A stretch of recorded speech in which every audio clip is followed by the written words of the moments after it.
Should they have shot it? Yeah. Yeah, I think so, on balance.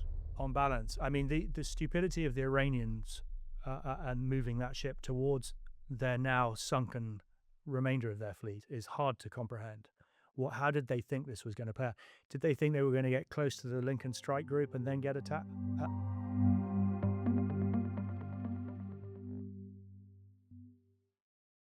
Welcome back to Outpost. It's day 6 of the US-Israel-Iran conflict, and I'm delighted to be rejoined by Commander Tom Sharp, former Royal Navy, and Air Marshal Edward Stringer, former Royal Air Force. The events at the moment are completely extraordinary. Britain, for the first time, is in a long time, sat on the sidelines observing a major conflict in the Middle East. The government seems like it's in crisis, having made the wrong strategic decisions. How do we get to the point where we don't have Royal Navy platforms in the Gulf?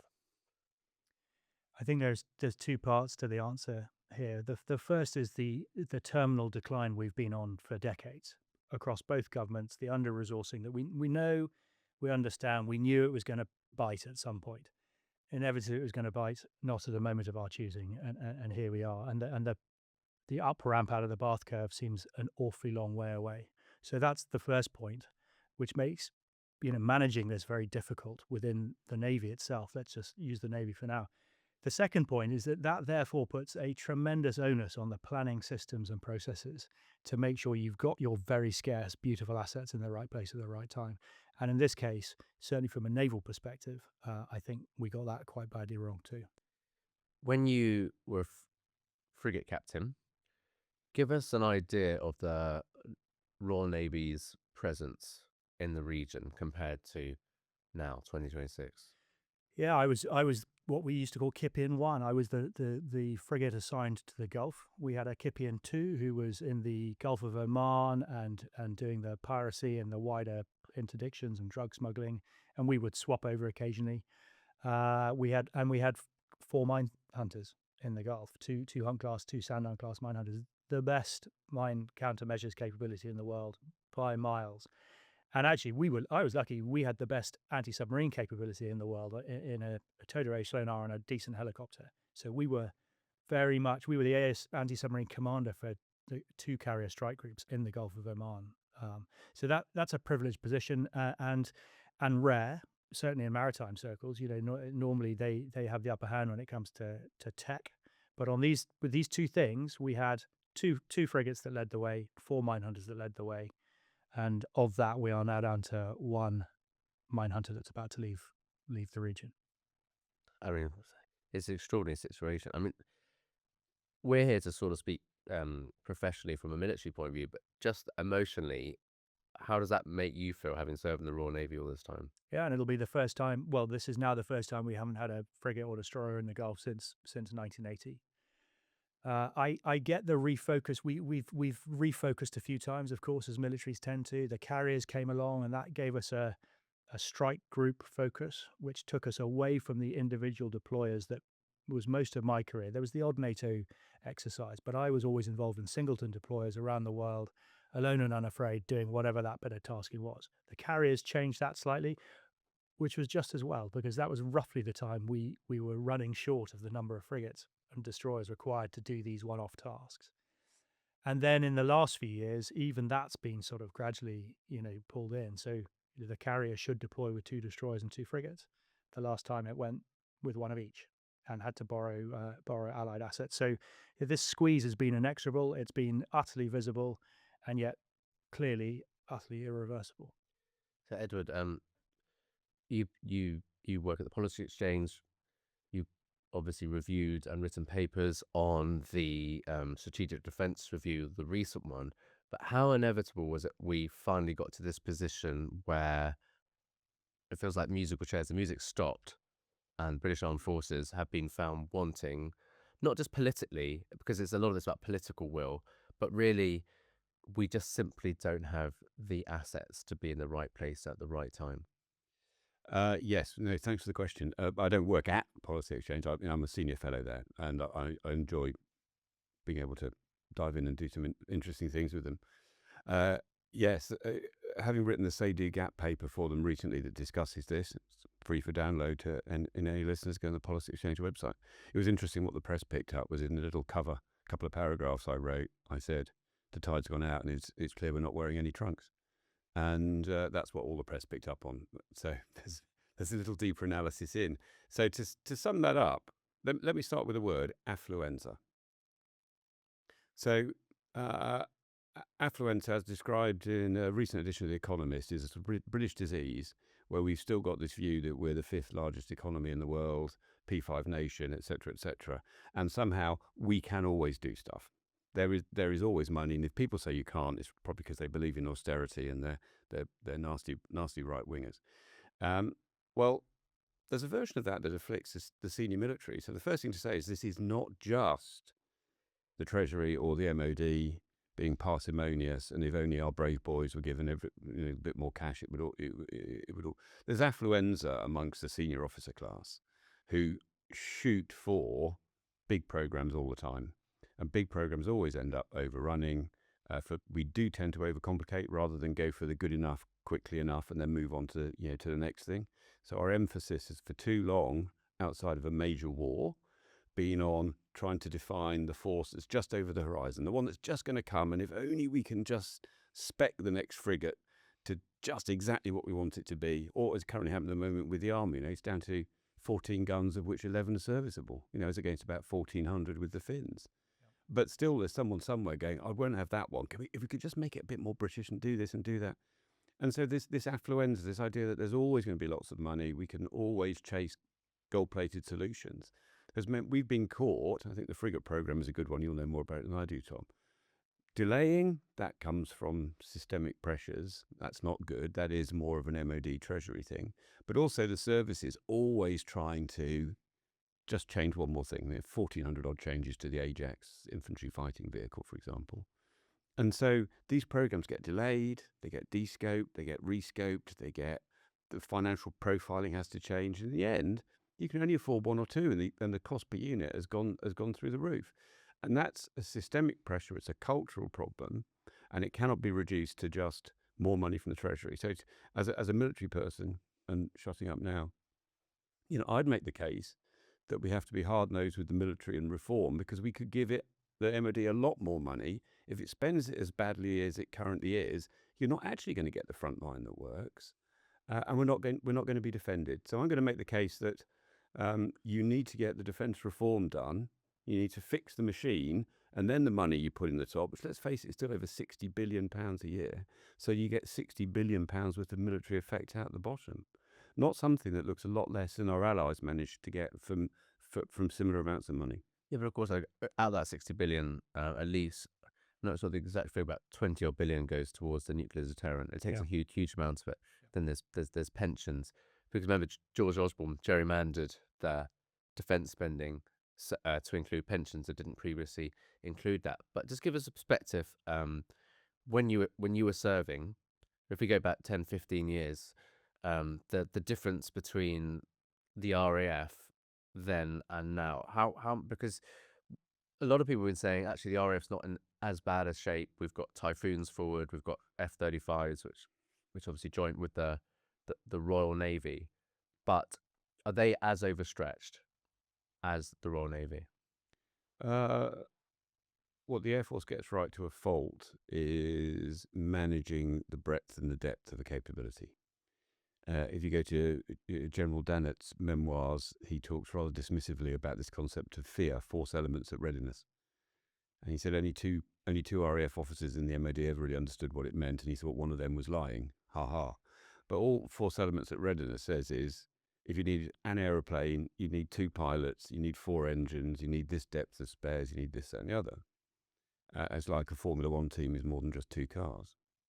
And it invests in that. I say to a fault because probably quite a lot of that in the end, I won't say gold-plated, but and so you end up cutting the front line down to keep it as in a form that you've always wanted and liked.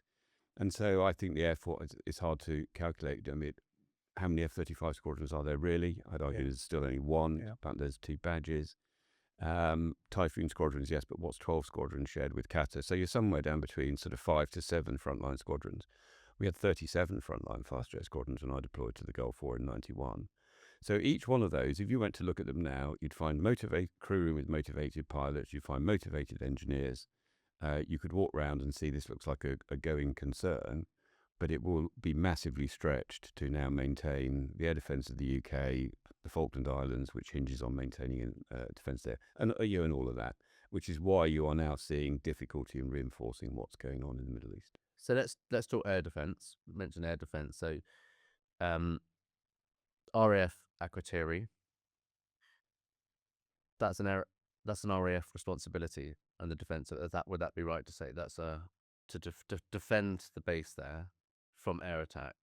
Well, probably not, except it looks like it is, which is why, and full disclosure, I was one of the people advising John Healey when he was opposition.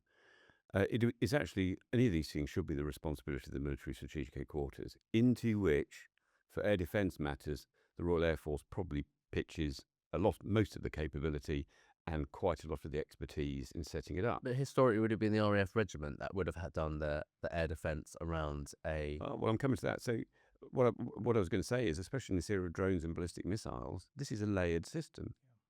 Now, I managed to, in my last job, squeeze myself onto I think called the JROC, so this is quite arcane, but the Joint Requirements Oversight Committee in the MOD, which had become a committee to validate each individual programme. And as the licensed futurologist for the MOD in Joint Force Development, I managed to make a case to sit on it to try and correlate across programmes. Now, on one particular meeting, the main event was what's now become GCAP. It was still called FCAS then, and Tempest was presented first. And Army GBAD, very much in the news now, was presented fifth. Both teams said, we're a system of systems, we're not about just a platform, we're about control of the air, and we're a system of systems, and everything was system of systems. So I just asked both of them, have you worked together with the other one to make sure your system? Oh no, we don't talk to them. Yeah. So there isn't this sense of building, and you could have done this back then. I'm talking now 2019, so we're talking 7 years ago. And we knew drones and other things were coming. So, and we certainly knew we were investing in hypersonic research and what have you. None of this is a surprise. Yeah. And yet we're still sitting there saying, does the RAF defend or does this or that? You've got Type 45. You should have some sort of Army GBAD. You should have thought through what the defence against drones, some of which is now Wildcat. And this is why you need a military strategic headquarters, because actually you need an output focus in the MOD that goes, what's the task? Yeah. And then probably you'd end up, not necessarily with PJHQ running it, and you'd have some form of base defence commander going, and into which, when it eventually gets there, your Type 45 can sail and take its place. So sorry I couldn't give you a direct answer to the question, but it's a good question because it allows me to come back and say, what's the sort of thought basis of even asking that question? Yeah, well, whose fault was it? The questions in the Whose right way? fault was it? A Shaheed drone managed to hit the US Air Force spy base, which is where they get the U-2s. How'd that get through, and whose responsibility was it? Yeah, and the solution, the Type 45 solution, it is a good one, but it's a £1 billion solution that is one layer. As Edward said, layers are the key to air defending, and if you're down to one, you're going to get leakers, literally, and that's what happened this time. And we put a Type 45 between Akrotiri and Hezbollah in 2013 to practice this, because Hezbollah had some pretty spiky missiles. And so this, again, none of this is a surprise. None of this is new. But the thing is that Britain has been at the forefront of supporting Ukraine. I was on the front line east of Zaporozhye in August last year with one of the Ukrainian brigades. It was very clear to me that everything I'd learnt when I was in the Royal Marines, serving on operations, wasn't irrelevant, but I didn't have any currency in how to deal with the small drone threat. Felt like there was nowhere to hide. It was utterly terrifying. But what it made me also think was knowing the state of Britain's conventional armed forces, Army, Royal Marines, Royal Navy, I just thought are we prepared for that level of threat? Have we integrated the ability to defend against it and use this type of technology to attack? Because it still feels like we're in the R&D phase and we haven't onboarded it.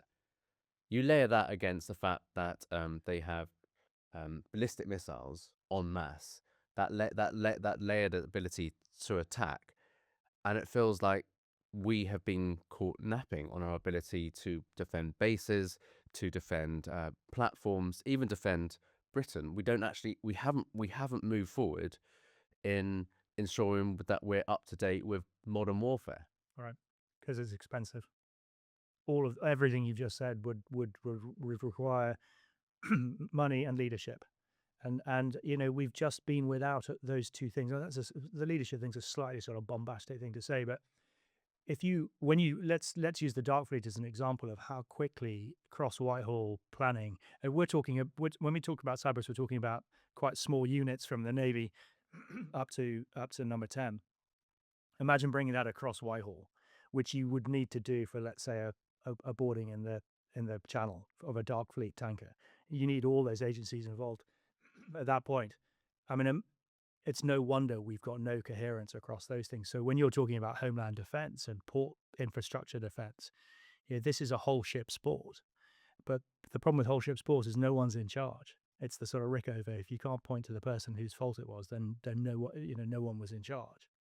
And I think that's why we've just if it's no surprise that the armed services have been allowed to gradually corrode, then it can't come as a surprise that we've let our UK national infrastructure for protecting ourselves corrode either. It's the same problem, right?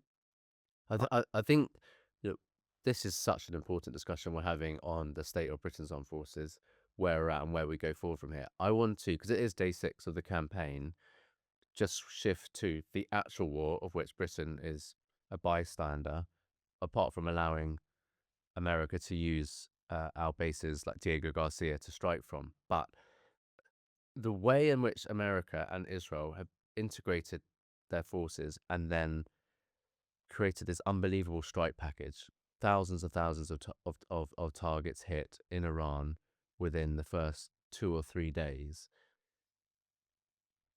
How would you assess it from somebody that's worked all your career in the Air Force?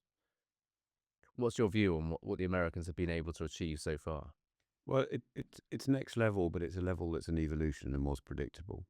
So I know you're trying to move us on, but I'm going to segue from Tom's answer to the last one, where you said, well, it costs money to make those changes. Yeah.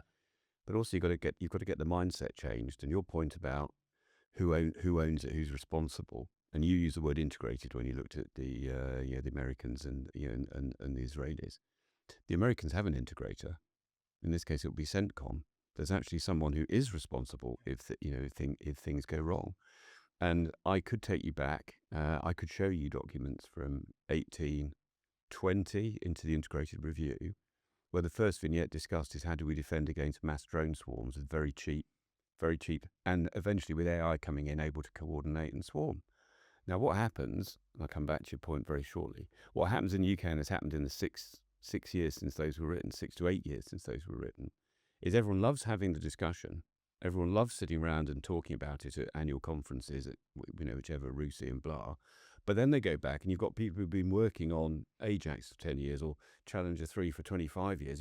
You can't let that go and do what you saw in Ukraine. So you've got this strange schizophrenic organisation that's living in a mental world predicting where things are going and is not at all surprised by what you've talked about with what the Americans and the Israelis done. But meanwhile, because, as you said, money's tight, and how do you build the new without getting rid of the old? You can't. So transitions are always fraught with risk. Who owns the risk? Once again, you're not sure. You are sure who owns the risk if you're the Israeli Defense Force. Because you have a clear and present danger and you have an operational command. If you lose the next war, your head's on the block. And their budget's similar to ours. Well, the budget's it's so difficult because you don't quite know how much the Americans provide, but a lot of it goes into the running costs of a nation that does a lot of fighting and therefore uses a lot of munitions. The best figure I can come up with, as you say, well, you can't say about Israel they don't have nukes. They don't have nukes as we do. They have a different navy, but it's actually very effective in protecting the maritime flank. It just does it in a different way. They spend about 80% of what we spend, and it's 10% of GDP. And for that, let me just give you, one example, because you can absolutely correlate the know-how and the equipment. The equipment of the Israeli Air Force and the Royal Air Force is very similar. The national know-how behind, if you think about space and cyber, is very similar. And there are a few countries that could match Israel, but GCHQ for the UK provides a fantastic global leading capacity. Our intelligence agencies are, across the board, pretty good. I'm sure if we wanted to, we could pull together the same sort of capacity. But can you just imagine the Prime Minister calling our Chief of the Air Staff in and saying, tomorrow, could you just go and generate air superiority / dominance over Iran, which part of Iran, so no, the whole of it, maintain it for 12 days without losing one aircraft, and then gracefully ramp it down, having destroyed all the major targets that we wish to see destroyed? You've been in the meetings as I've been in the last 15 years in the MOD. You'd be laughed at. Yeah, but no one would assume you could But that's do what we it. did in Gulf War One, was it not? Well, good point. Where I was going to, which is the answer would be it would need the Americans to lead that. CENTCOM again. Yeah. They've got the planners, they've got the war plans, they've got all the enabling glue that stitches it together. We would think of ourselves as owning some very high-end capacities, F-35. As has always happened, people like GCHQ now, National Cyber Force will put in some exquisite and quite capable national elements. We provide some tankers. US Navy always love those. Big aircraft tankers uses the same system. But we're not binding the glue together, and we wouldn't even imagine we could do it on our own. We're always looking for about 10% of the total. Yeah. And can we have the deputy commander slot, please? Yeah. And that's success as far as the Brits are concerned. For about the same amount of money, Israel can go and do it on its own. So when you pose the question, and seen it on Twitter this morning, what the USAF and the Israeli Air Force done looks almost unprecedented. I think that where we should really be looking is what the Israeli Air Force has done for a country of 10 million people. That is quite a staggering national lever of deterrence that they have managed to build, and we should be looking to emulate that. Your point about how they've done the integration. Actually, the knowledge around the Royal Air Force high end that normally provides that deputy commander, normally the director of the Combined Air Operations Centre is on rotation, a Brit. I've done those jobs. We've got all the know-how to pull that together. We would work with companies such as Palantir, and others are available that are driving some of the software. So, and those documents I spoke about, written to 1820, discussed exactly this within the digital backbone. Your ability to synthesize now masses of data, join the dots, generate networks that describe how the opposition works, and then target the individual nodes. None of that's difficult. But we just haven't done it. That's a good point. So on the SDR, the recent SDR, General Barron's has talked about the kill web and making sure that the British Armed Forces are integrated and everything talks to each other, so we can create that kill web utilizing AI. How far away are we from being able to do that? Because the Maduro operation in Venezuela showed America able to launch from 20 different bases, hundreds of aircraft. I mean, I can't imagine what the air matrix was or the synchronization of all that, but apparently that was all done using Palantir or Anthropic or a combination of them. Right. Where are we on integrating AI, Palantir across? And I don't mean out of the specialist units, I mean across the armed forces. It feels like nuclear fusion for us. We're nearly there. In another 10 years, there were pictures in the mid-90s of destroyers firing other destroyers' missiles, a network-enabled capability that would now, and we're still nowhere near that. We've got to undo some of the architecture that we've already discussed, and we've got to rethink. We have some really good people. I know the RAF and the Navy have really good people in their R&D for future weapons, but they're running on pennies. And I have my hands on a client right now who can build the next advanced jet trainer, modular design. They can do it in a very short period of time to replace the Red Arrows and the Hawk T2s. And yet we're about to buy an American jet that we don't need. Will be Boeing Saab T7 mashup. That's vastly expensive. We don't, So right now, while the answer to your question, this agility across the sort of we still need the exquisite platforms, but the agility with the band beneath that and the use of our SMEs in this country, which are fantastic, we have not got our heads around that yet. Not even not even close. And I happen to be very close to one personal example, but it's across the board. And even something like the Type 31, which may be the most important ship we're building now because it's in that B team. Is that the cheap one? Yeah, Yeah. that's exactly what we need to be doing, and just keep building them, build dozens of them until by the end they cost virtually nothing, and then put stuff in them later. You just whack containers in with. Type 31's on the chopping list of the dip. Wasn't the Type 26 going to be the cheap one? Yeah, that's not the case anymore. But I also think there'll be 1.2 billion each. That'll be the last. Because that was capped at 200 million because it was going to be the cheap hang one. on. No, that's the 31. Yeah, but when you go back and look at Oh, 26, right, okay. yeah, because I was chatting to the minister at the time who said, Okay, well gonna they've cap dangled it, so lots we of don't shiny get- bits off it since then. just on the argument of mass, because can we go back to your kill web? Yeah, you let's go. put Kill some, web. that was your question. I'll put a number on it because on the 11th of April this year, the Information Advantage Programme would have been 8 years old. Because I grabbed it when I started my last job in the military as Director General Joint Force Development, because you could see, been writing this stuff. The information advantage, the move to digitised warfare, that is the bit. And if that doesn't form the heart of developing the joint force, then the joint force is going to be irrelevant in the future. And that's what led to lots of conceptual work and then working with industry. So by 2020, we sketched the outline of this, and every single company I went to, so big defence prime, big IT prime, so the British Aerospaces, if you like, as the big defence integrators, the likes of Amazon Web Services, Microsoft, etc., and then the smaller tech startups who've been doing work with people like Improbable, and there are only 15 to 20 people, large, and there were others, Adaga, whatever. We sent these concepts out and what it would look like if you built it with a timeline to have it done by 2024. Steadfast Defender, big NATO exercise, remember that? Yeah.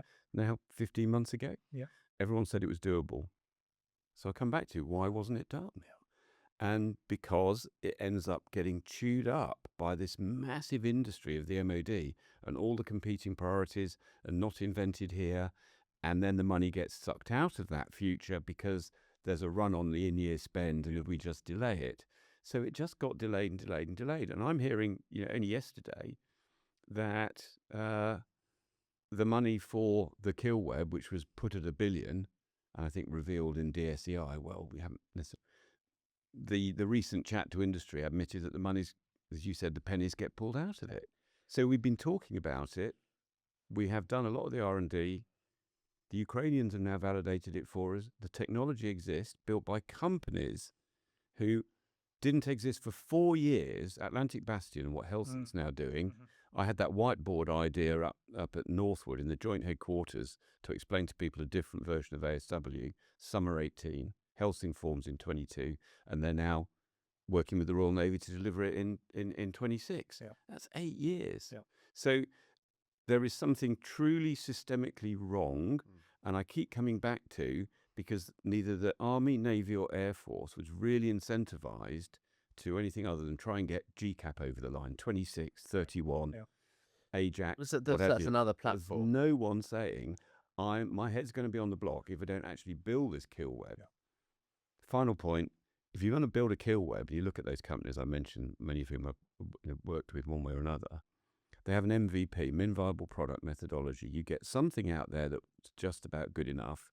You get it in the hands of the user. So the Israelis and others started with, the beta version, made it work, took a lot of risk on it.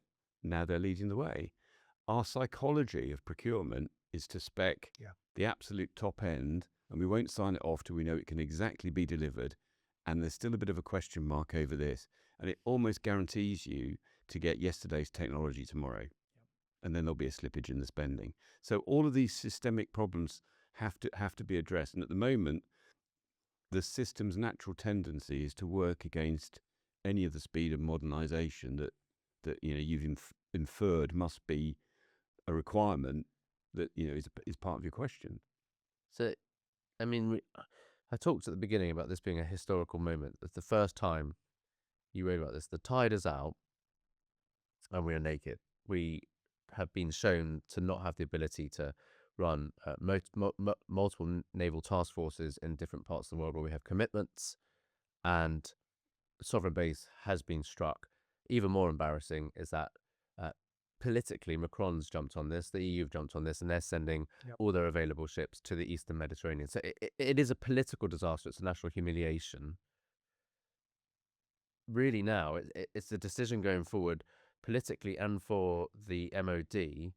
Are we going to follow this NATO first strategy of essentially becoming Belgium with nuclear missiles on the corner, looking after the high north, and just disregard our overseas bases, disregard anything east of Suez, and just concentrate and work as part of the sort of EU NATO package? Or do we pull for reindustrialization, rearmament, and try and rebuild the capacity of the Royal Navy, the Army, the Air Force, that integration, space, AI, so we actually can do what we did 15 years ago, but in a modern way? And I think there's going to be two schools of thought on this. Well, shall I dive in, Tom, with them? Yeah. The problem to everything you've said is a thing called the balanced force. I think if you chat to those who spent their life in procurement, like my good friend Nick Pope, Lieutenant General Sir Nick Pope, he did some maths and he reckoned that however you cut the split between spending on people or pensions or kit, and between the Army, Navy and the Air Force, it never really varied by more than about 1% in the margins since 1945.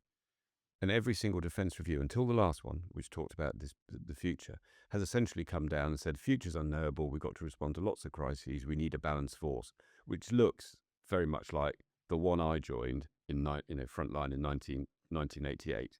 Let's sketch how that might look slightly different, very briefly. Rowley Walker has got lots of problems rebuilding the army at the moment. We all know that. Let's give him a mission. We have the Joint Expeditionary Force, which now owns about half the border with Russia. So let's break, and I know from being on some of the challenge panels in the SDR, there's still a bit of a mindset in the centre that if you're not in Central Europe, that's where the big NATO battle. Well, actually, I don't think it is. I think the northern flank of NATO is where all the action is going to be, and that's where the Jeff nations are. Yeah. Now, if you were to say, actually, leave your procurement woes to the National Armaments Director, your mission is how are you going to secure that land border in partnership with the Jeff nations, with everything you now know from Ukraine, against what you know is probably going to come with modern warfare, either things you spoke about when you were in eastern Ukraine last year. You would not end up with a force that's still going on exercise with 2 crew members on the top of a Wimmick blatting off with a 50 cal on the range.